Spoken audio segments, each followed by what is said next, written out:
ከትናንት እስከ ዛሬ የ12ኛ ክፍል ኢንትራንስ ኤግዛም እየታየ ነው አይደለ?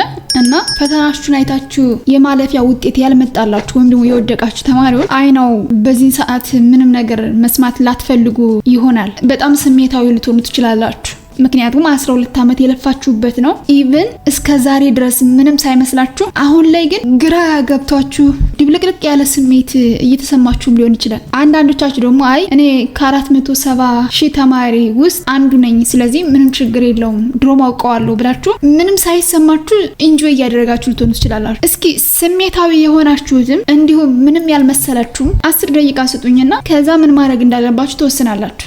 ለማታውቁኝ የመጀመሪያ ዲግሪና ሁለተኛ ዲግሪን በባህር ዳር ዩኒቨርሲቲ ነው በኮምፒውተር ኢንጂነሪንግ የጨረስኩት። አሁን ፈርስት ጀነሬሽን ዩኒቨርሲቲ ላይ የኮምፒውተር ኢንጂነሪንግ አስተማሪና እንዲሁም ዲጂታል ማርኬቲንግ ላይ እየሰራው እገኛለሁ። ባለኝ የትርፍ ታይም እዚህ ዩቲዩብ ቻናል ላይ መጥቼ ይሆናል ብዬ እማስባቸውን የተረዳሁትን ነገር ሼር አደርጋለሁ እና ተማሪም ሁኜ አልፌያለሁ። አሁን ላይም የዩኒቨርሲቲ ኢንስትራክተር ነኝ። እንዲሁም እዚህ ቴክኖሎጂው ላይና ሶሻል ሚዲያው ላይ እንዳለ ሰው ወጣቱን እንደሚረዳ ሰው እኔ የተረዳሁትና የገባኝን ማድረግ አለባችሁ ብዬ የማስበውን ነገር ልንገራችሁ። 12ኛ ክፍል መውደቅ ማለት ቀላል ነገር አይደለም። በእናንተ ጫማ ሁኜ ሳይ 12 ዓመት ሙሉ የለፋችሁበት ነው፣ በጋም ክረምትም እና ያልጠበቃችሁት ውጤት መጥቶላችሁ ሊሆን ይችላል። ማትሪክ ደግሞ ብዙ ጊዜ እንደዚህ አይነት ነገሮች ሀፕን ያደርጋሉ። ብዙ ህልሞች ሊኖራችሁ ይችላል። ከትምህርት ውጭ ሌላ ነገር አስባችሁ ላይሆን ይችላል። አፈር ድሜ በልታ አንብባችሁ ተፈትናችሁ ለ2 ማርክ ለ3 ማርክ ለ5 ማርክ ወድቃችሁ ሊሆን ይችላል። አንድ ተማሪ 298 297 280 እና 290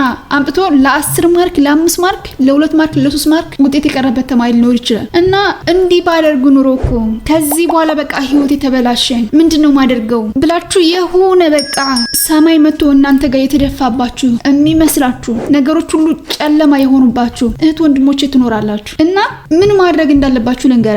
አንድ ሰው የሆነ ነገር ሲያጣ አይጸጸትም፣ አይናደድም፣ አይሰማውም ማለት አይቻልም። የሰው ኔቸር ወይም ደግሞ ተፈጥሮ ስለሆነ ግን ከልክ በላይ ያለፈ ስሜት፣ ከልክ በላይ ያለፈ ንዴት፣ ራስን መጣል አጉል ለሆነ ነገር አሳልፎ ይሰጣችኋል። ምናልባት ልትታመሙ ትችላላችሁ። ራሳችሁን መቆጣጠር ሊያቅታችሁ ይችላል። አላስፈላጊ የሆኑ ሱሶች ውስጥ ልትገቡ ትችላላችሁ። ተስፋ ያስቆርጣችኋል። እና 12ኛ ክፍል መውደቅ ማለት ምንም አይደለም። ማርያምን የምሬ ነው የምነግራችሁ፣ ምንም አይደለም። እኔ ተማሪው ይውደቅ እያልኩ አይደለም። ትምህርትን በጣም ከሚወዱ ሰዎች ይሄ ጄኔሬሽን መማር አለበት ብለው ከሚያስቡት ሰዎች ውስጥ የመጀመሪያዋ እኔ ነኝ። ከአንድ ሪሞት ኤሪያ ምንም የሌላቸው ምስኪን እናትና አባት ተወልጄ እዚህ ደረጃ የደረስኩ ልጅ ስለሆንኩኝ ባልማር እዚህ ላይ አታገኙኝም ነበር። ትምህርት ሲባል ዝም ብሎ ሞጁል ማገላበት ወይም ደግሞ ሄዶ ተምሮ ተፈትኖ መምጣት ወር ሳምቲንግ አይደለም። ዩኒቨርሲቲ ገብቼ በጣም ብዙ ነገሮችን ነው የተማርኩት። በጣም ብዙ ነገሮችን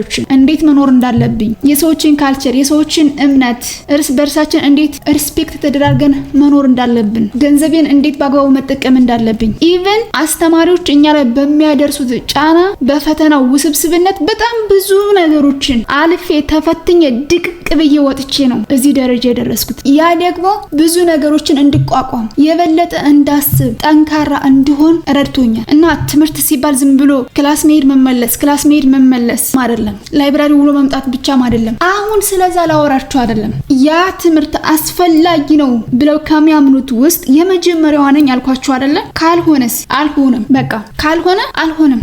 ያን ግዴታ አክሴፕት ማድረግ ያስፈልጋል። እኔ ማርያምን ነው መላችሁ። እናንተ 12ኛ ክፍል ነው የወደቃችሁት። እኔ ግን ከናንተ የበለጠ በጣም ብዙ ነገሮችን አጥቻለሁ። በጣም ብዙ ነገሮችን አሁን ላይ ማውራት የማልችለው ነገ ከነገ በኋላ የምፈልገው ደረጃ ላይ ስደርስ የማወራው በጣም ብዙ ነገሮችን አጥቼ ነው እዚህ የደረስኩት። የሆነ ሰዓት ለ3 ቀን ምግብ አልበላሁም። ማርያምን ምግብ አልበላሁም። አንዳንዴ ውስጣችሁ ቅጥል ሲል ምግብ አትበሉ። ምናልባት ውሃ ልትጠጡ ትችላላችሁ። ቀርቦላችሁ አይርባችሁ። ውስጣችሁ የምሩን ሲነድ ማለት ነው። እና ስሜቱን ሳልረዳ ቀርቻ አይደለም፣ ግን ጥርስን ንክስ አድርጉ። ቀጣይ ምን ነው ማድረግ ያለብኝ የሚለው ጋር ነው እንጂ ፎከስ ማድረግ ያለባችሁ ራሳችሁን የምትጥሉ ከሆነ የምታላዝኑ ከሆነ ከዚህ በኋላ ህይወት የሌለም ይመስላችሁ ከሆነ ምንም ማድረግ እንደማትችሉ የሚሰማችሁ ከሆነ ያኔ ሪልም ትወድቃላችሁ። አንድ አባባል አለ፣ የወደቀ እንጨት ምሳር ይበዛበታል ይላሉ። በጣም እንደተሰማችሁ አክት የምታደርጉ ከሆነ ሪልም ተሰምቷችሁ ማለት ነው ፊል አድርጋችሁ የምታዝኑ ከሆነ እዛው ካዘናችሁበት ላይ ብዙ ነገሮች ተደራርበው እንዳትነሱ ይጨቁኗችኋል። እና እባካችሁ ጠንካራ ሁኑ። ለእናንተ ማንም የላችሁም። አንዳንዴ የሆነ ክፍት ብሏችሁ ሰው ሲያያችሁ እንትና ልጅ እኮ ዊስ ያሳዝን፣ አይዞ በቃ ፈጣሪ ያግዝህ ኦር ሳምቲንግ ስትባሉ የውስጥ ህመማችሁ ይመረቅዝና አሁንም እገሌ መጥቶ እንደዛ ሲላችሁ፣ አሁንም ያኛው መጥቶ እንደዛ ሲላችሁ ህመሙን በደንብ እያጣጣማችሁት ተስፋ እየቆረጣችሁ ነው የምትመጡት። ነገር ግን አረ ችግር የለውም ኢትስ ኦኬ በቃ ቀላል ነው ይሄን መስራት እችላለሁ በማለት በራሳችሁ ከተማመናችሁና አሁንም በጣም ብዙ ነገሮች ወደፊት እንደሚጠብቋችሁ ውስጣችሁን ካሳመናችሁት ዩኒቨርሲቲ ከሚገቡት ተማሪዎችም የተሻለ መስራት ትችላላችሁ። ኢቭን አንዳንድ ተማሪዎች እኮ ውጤት መጥቶላቸው ነገር ግን የተረዱት የገባቸው ከዓላማቸው ጋር ከህልማቸው ጋር የማይሄድ ነገር ከገጠማቸው ውጤቱ ራሱ መጥቶላቸው የሚተውት ተማሪዎች አሉ። ስለዚህ ምንም ችግር የለውም። አሁን ማድረግ ያለባችሁ ምን እንደሆነ ታውቃላችሁ? እነገሌ ወደ ዩኒቨርሲቲ ጆይን አድርገዋል ማለት ወደ 70,000 የሚጠጋ ተማሪ ወደ ዩኒቨርሲቲ ጆይን አድርጓል አይደለ? ከ470,000 በላይ ተማሪ ደግሞ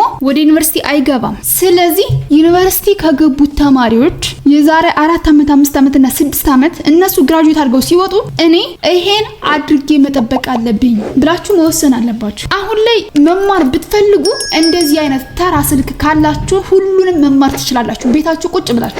ኢቭን አንድ ብር ሳታወጡ የምትፈልጉትን ስኪል ፕራክቲካል በሆነ መልኩ በጣም ብዙ መማር የምትችሏቸው ስኪሎች አሉ፣ መማር የምትችሏቸው ትምህርቶች አሉ። ስለዚህ እነዛን ትሬኒንግ በመውሰድ ኦንላይን በመማር የራሳችሁን ስራ ባጭሩ መስራት ትችላላችሁ። ትምህርት ላይ ምንም አይነት ኢንተረስት የሌላችሁ ሰዎችም በአካባቢያችሁ ሊሰሩ የሚችሉ ቢዝነሶች አሉ። ጥናት አድርጉና ከቤተሰብ ጋር በመመካከር ብዙ ወጪ ሳታወጡ መስራት የምትችሉትን ነገር መርጣችሁ መስራት ጀምሩ። አንድ ነገር ደግሞ እንድትረዱኝ የምፈልገው የሪሚዲያል ውጤት ካላችሁ የሚያስገባችሁ ከሆነ ወደ ዩኒቨርሲቲ እንድትገቡ ፈልጋለሁ። ምክንያቱም ለትምህርት በጣም ቫልዩ አለኝ። ሪሚዲያል ማለት 1 ዓመት ነው ሉዝ የምታደርጉት። 12ኛ ክፍል ስትፈተኑ በጦርነት ምክንያት ሊሆን ይችላል፣ በቤተሰብ የስራ ብዛት ጫና፣ እንዲሁም በራሳችሁ እየተማራችሁ ሊሆን ይችላል። ስለዚህ የሪሚዲያል ውጤት ከመጣላችሁ ግን ያ ሁሉ ችግር ተቀርፎ ዩኒቨርሲቲው ራሱ እየመገባችሁ፣ ላይብራሪዎች ክፍት ናቸው 24 ሰዓት፣ ኢንተርኔት አለ፣ ሁሉ ነገር ተዘጋጅቶላችሁ ልክ በመንግስት እንደሚማሩ የፍሬሽ ተማሪዎችና ሲኒየር ተማሪዎች ዩኒቨርሲቲ ተቀብሎ ነው የሚያስተምራችሁ። ካሁን በፊት የተማራችሁትን ነው ካልሳችሁ ተምራችሁ የምትፈተኑት። ስለዚህ የሪሚዲያል ውጤት ከመጣላችሁ ፕሊስ ጆይን አድርጉ። ውጤት ካልመጣላችሁ ግን አሁንም ተስፋ አትቁረጡ።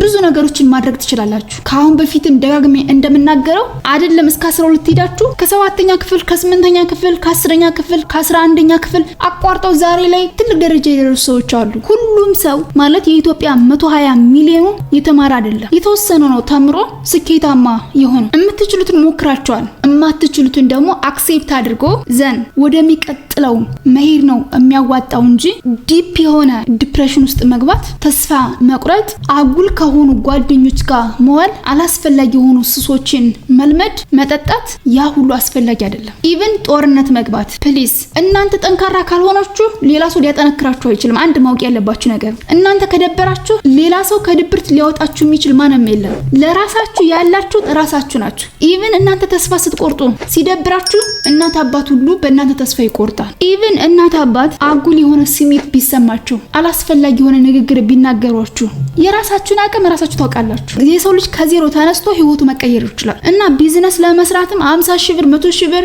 20,000 ብር፣ 30,000 ብር የራሱ ላያስፈልጋችሁ ይችላል። በዜሮ የምትሰሯቸው በጣም ብዙ ስራዎች አሉ። ታሪክ መስራት ትችላላችሁ። ከጎዳና የተነሱ በጣም ብዙ ሰዎች አሉ አይደል እንዴ? እንኳን አይደለም እናንተ እጅ እግር እያላችሁ አይምሯችሁ ማሰብ እየቻለ መብላት መጠጣት የምትችሉ ጤና ያላችሁ ሰዎች ዛሬ ላይ እኮ በኦክስጅን የሚተነፍሱ ሰዎች አሉ። በካንሰር ታመው ለመዳን ኢቭን መዳናቸው እንኳን 100% ሳይረጋገጥ እዚህ ኢትዮጵያ ውስጥ የማይታከሙ ነው ወደ ውጭ ለመሄድ ደግሞ 4 ሚሊዮን 5 ሚሊዮን 6 ሚሊዮን ተጠይቀው ተስፋ የቆረጡ ማአት ሰዎች አሉ። አልጋ ላይና ሆስፒታል ላይ ያሉ፣ ኩላሊታቸው ፌል ያደረገ ማአት ሰዎች አሉ። ቆመው መሄድ የማይችሉ ማአት ሰዎች አሉ። እስር ቤት ያሉ ማአት ሰዎች አሉ። እና አንዳንዴ አጉል የሆነ ሀዘን፣ አጉል የሆነ ዲፕሬሽን፣ አጉል የሆነ ተስፋ መቁረጥ አሁንም ጠልፎ እንዳይጥላችሁ ስለምፈልግ ብቻ ነው። እናንተ በጣም ትልቅ ምቹ ሁኔታ ላይ ነው ያላችሁት። የሰው ልጅ ሙሉ ጤና ካለው ሙሉ አካል ካለው ሌላው ቀላል ነገር ነው። ይሄ የመጀመሪያው ፈተና ነው። እንደውም በዚህ ልጅነታችሁ ይሄን ፈተና ማየታችሁ ቀጣይ ለሚመጣው መሰናክል ሁሉ ጠንካራ እንድትሆኑ እንዳትሰበሩ ያደርጋችኋል። አሁን መውደቃችሁ ምንም አይምሰላችሁ እያልኩ አይደለም፣ ግን መውደቃችሁን አምናችሁ እዛው ላይ እያለቀሳችሁ እንዳትቆዩ ፕላናችሁን አውጥታችሁ መውሰድ የምትችሏቸው ትሬኒንጎችን መውሰድ። አይ እኔ ከቤተሰብ ጋር ቢዝነስ እንደዚህ ነው የምሰራው ትምህርት በቃኝ የምትሉ ወደ ቢዝነሳችሁ ተሎ ሽፍት እንድታደርጉ፣ ሪሚዲያል የመጣላችሁ ተማሪዎችም ሪሚዲያል ገብታችሁ እንድትማሩ በራሳችሁ እምነት እንዲኖራችሁና ስትሮንግ እንድትሆኑ ስለምፈልግ ነው ይሄን ቪዲዮ እየሰራው ያለሁት። እና አሁንም አይክፋችሁ፣ ይሄ በጣም ቀላሉ ፈተና ነው። የሰው ልጅ በህይወት በጣም ትልልቅ ፈተናዎችን ያያል። አይናው ገና እናንተ ልጆች ናችሁ። ብዙ ነገሮችን ከአሁን በፊት አይታችሁ ላይሆን ይችላል። ህይወት የሚጀምረው እንደዚህ እያለ ነው። ስለዚህ አሁንም ህልማችሁን መኖር ትችላላችሁ። ጠንካራ ሁኑ። ፈገግ እያላችሁ ስራችሁን ቀጥሉ። እማንም ሰው ጋር እንዲነበር እኮ እንደዚህ ባደርግ እኮ እንደዚህ ጓደኞቼ እንደዚህ በቃ ኮምፕሊትሊ ስለዛ ከዚህ በኋላ አታውሩሽ። ነገ መሆን የምፈልገው ይሄን ነው። ያ ለመሆን ዛሬ ላይ እነዚህ ነገሮች ማድረግ አለብኝ ብላችሁ ማስታወሻችሁን ያዙና ስራችሁን ጀምሩ። ፈጣሪ አይሳሳትም። ስለዚህ ደስተኛ ሁኑና ቀጣይ ማድረግ ያለብኝ ምንድነው የሚለው ጋር ብቻ ነው ትኩረት የምናደርገው።